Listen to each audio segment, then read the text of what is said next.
we're all about to share in an event that is a very special moment in the life of a university. I'm very pleased to introduce Hilary Pearson, who will, in a few moments, become the 9th Chancellor in the history of Brock University. Hilary, who is a respected Canadian leader in philanthropy and community engagement, accepted the invitation to serve a 3-year term after her nomination was unanimously endorsed by the university's Senate. I can tell you the nominating committee in Senate received a number of high-quality nominations during the search, and from that field of excellence, Hilary was the unanimous first choice of the committee. It's wonderful for the university that she has agreed to serve.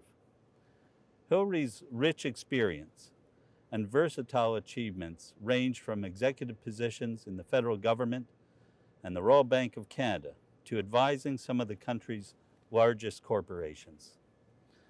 But it was her commitment to helping build a better society by forging a new platform for Canadian philanthropy that led her to receive the Order of Canada.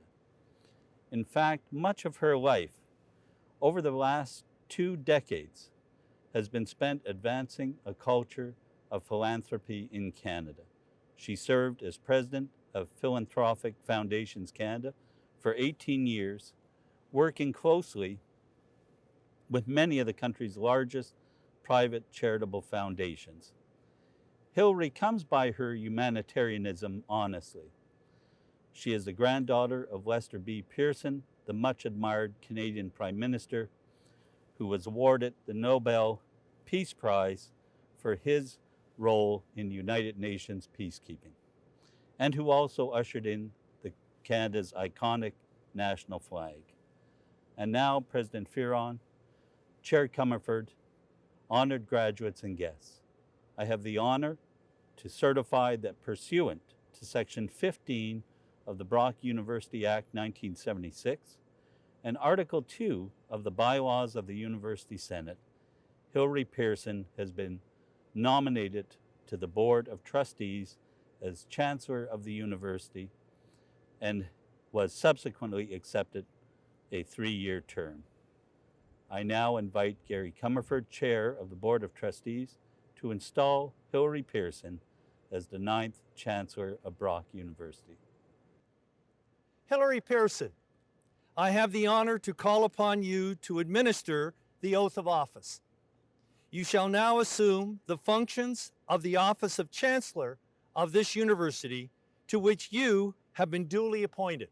You shall now swear to keep and preserve well and faithfully during your period of office the statute, liberties, customs, rights, and privileges of the university, and to promote its well-being and that of its members.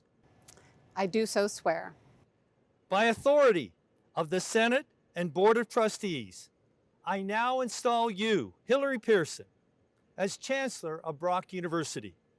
I invest you with the authority and charge you with the responsibilities which appertain to this high office. Madam Chancellor, I offer you sincere congratulations on behalf of Brock University.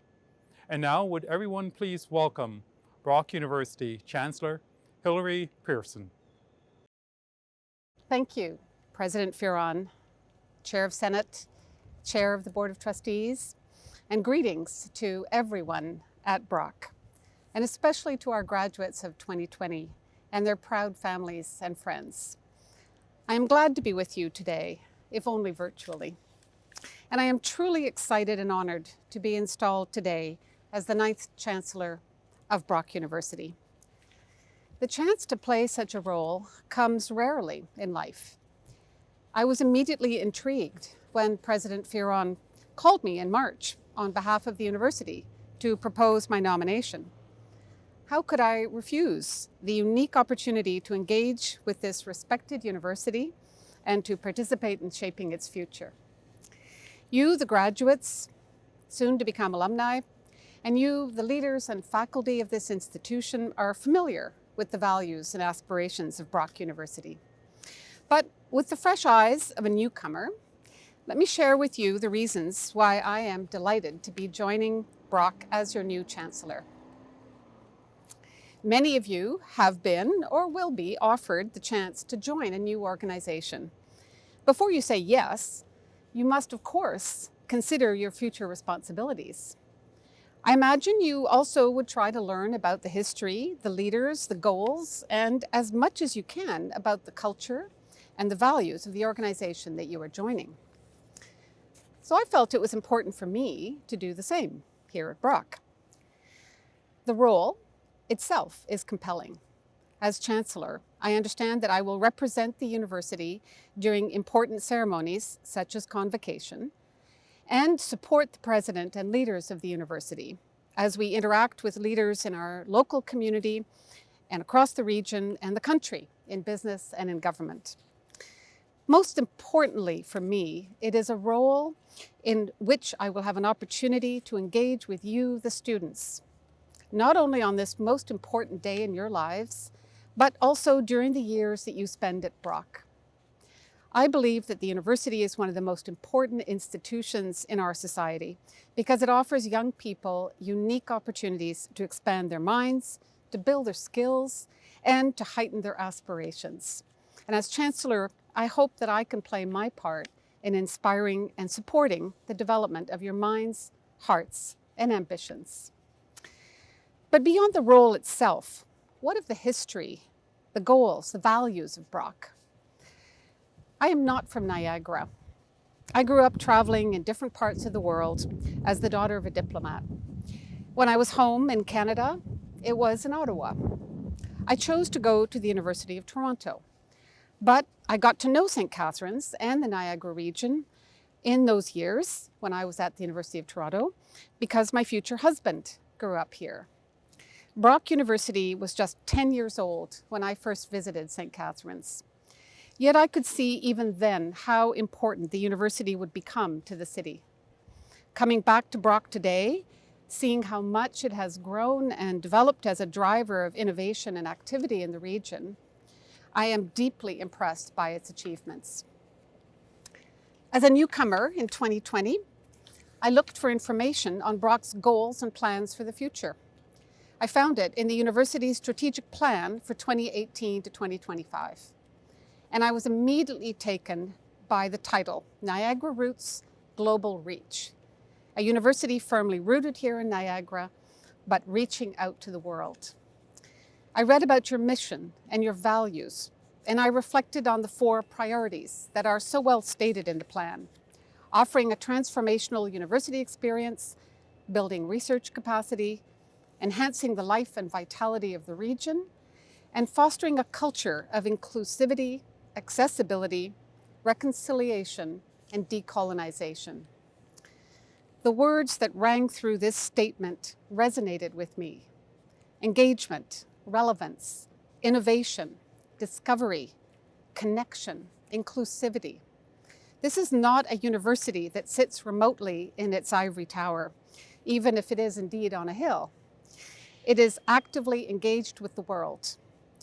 As we look around at this world with its multiplying and complex challenges, we need more than ever a university that gives the rising generation the skills and ambitions to cope with and surmount these challenges. And it must do so by giving its students the experiences and the knowledge to see further, to engage more effectively, and to collaborate with each other and with their communities. Brock is committed to doing this. I believe this is the direction that a university must take to be relevant and to develop those who must live and work in this very challenging century. I was already persuaded by my reading that this was an institution that I wanted to be part of and support. What was finally most convincing to me was what I learned about the people and the culture of Brock. My discussions with President Fearon, with the Chair and Vice Chair of the Board of Trustees, and with the Chair of Senate told me that Brock is led by people of conviction, energy, and vision. And most of all, my conversation with Chancellor Chichu persuaded me that there is an opportunity to work with committed people at Brock. I am truly inspired by her example of integrity, courage and belief in inclusivity and reconciliation. I admire her commitment to cultural creativity and individual expression. And as an ally, I hope to support and continue the work that she began at Brock to honor Indigenous culture and beliefs and to offer Indigenous students the full opportunity to participate and to contribute to the university community. So, as a newcomer, here I am, eager to learn and to contribute to the university community in this new role. As I conclude, I want to speak directly to you, the graduates, the graduating students who are leaving as I arrive. You are going out into a world that is being challenged by huge events, the pandemic and its consequences, and the search for sustainable and equitable growth in the face of climate change and other global disruptions. There is opportunity here for you. Brock has given you skills, experiences, and values that will equip you well to meet what is out there. With creativity, entrepreneurial ambition, and confidence, you are the talent that Canada and the world need to work through the challenges of the coming decades. I wish you well. I invite you to return whenever you can to share your experience with those who follow you. Good luck and thank you.